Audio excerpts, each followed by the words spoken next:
Hoeven has easily won the convention delegates' endorsement, first as governor in 2000 and later as U.S. Senator. But as Hoeven seeks his third term as senior senator, they're not going to be as easy.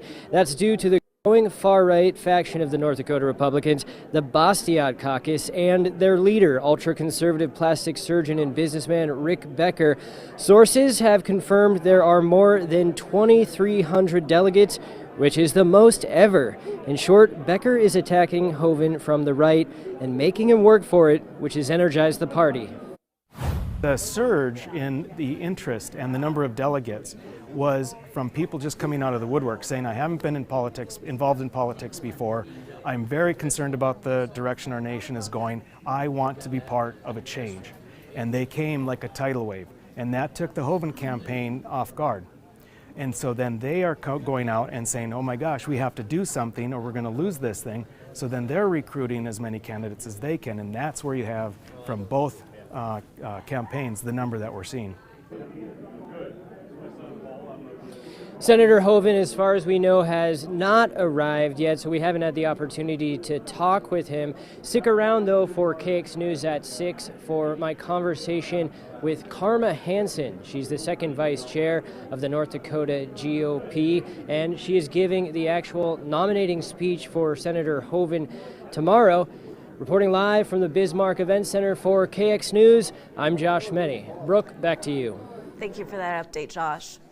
North Dakota reached its peak unemployment rate 2 years ago in April, 8.3% according to the Bureau of Labor Statistics. Today it's 2.9%, and some employers are having difficulty hiring or retaining workers.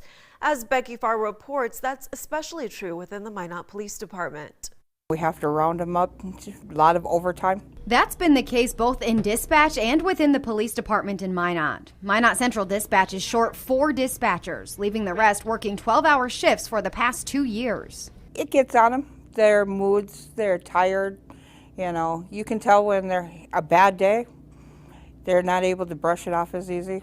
The minimum staffing requirement is 2 people, and Haugen says dispatch gets anywhere from about 150 to more than 400 calls a day. That's a lot between just 2 people.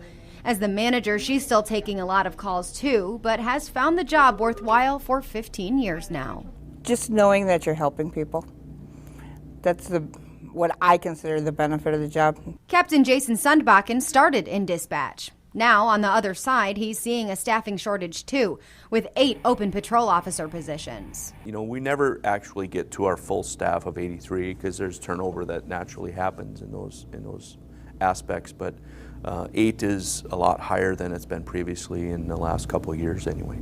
Shifts have been stretched to overtime or switched around to fill the minimum staffing requirement, and the department is feeling the pinch. Having more officers on the road is a deterrent, first of all. And it allows us more eyes to be looking for things that are happening within the city that we would need to address. Testing is coming up on April 7th, and although the application deadline was this week, Sundbakken says to inquire if interested. Honesty, integrity, hardworking. You know, we're all part of the community, so it's not a requirement to live in the town, but I mean, we're all part of this town. Obviously, we want to have intelligent, smart, ethical people. Sundbakken and Haugen say a good candidate cares about the safety and security of the community. In Minot, Becky Farr, KX News. To see the job postings and qualifications, click on this story on our website, kxnet.com. Now to our weekly COVID wrap-up beginning from March 26th to today. The health department reported 193 new cases of the coronavirus this week. 239,861 people have tested positive for the coronavirus across the state. 54 people are currently hospitalized with the virus. 58% of residents have been fully vaccinated. It's day 2 of the 10th Annual Dakota Film Festival, an annual event dedicated to supporting the work of emerging and established filmmakers and artists by promoting local film production and expanding awareness of professional careers within the industry. Adrienne Oglesby joins us live from the festival with all the details. Hi, Adrienne. Hello, Brooke. I'm here again at the Belle May Hoos Auditorium, and today I am here with 2 of the filmmakers that will be showcasing their film, The Cluster Brothers. Louie and Noah. How are you guys doing today? We're doing all right. We're excited for the screening. Beautiful theater. Yes, last night was locals, but today's a little different. What can we expect to see out of your film? Our film is like this crazy true story that we told with puppets. It's called Stranger Than Rotterdam with Sarah Driver. And it's just going to be like a fun, crazy story about what it was like to start the American independent cinema movement. Just a crazy story about finding film finance for your film. That's what it is. And I know it's probably pretty cool working together as brothers. I know that's awesome. How does that feel?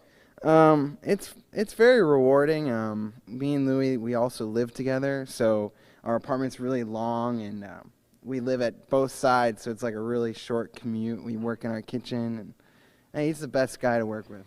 All right, well, back to you, Brooke. Again, tonight is the last day of the festival, and come out to see this guy's films. Forget us. It's beautiful theater. Looks like you're having a lot of fun out there, Adrian.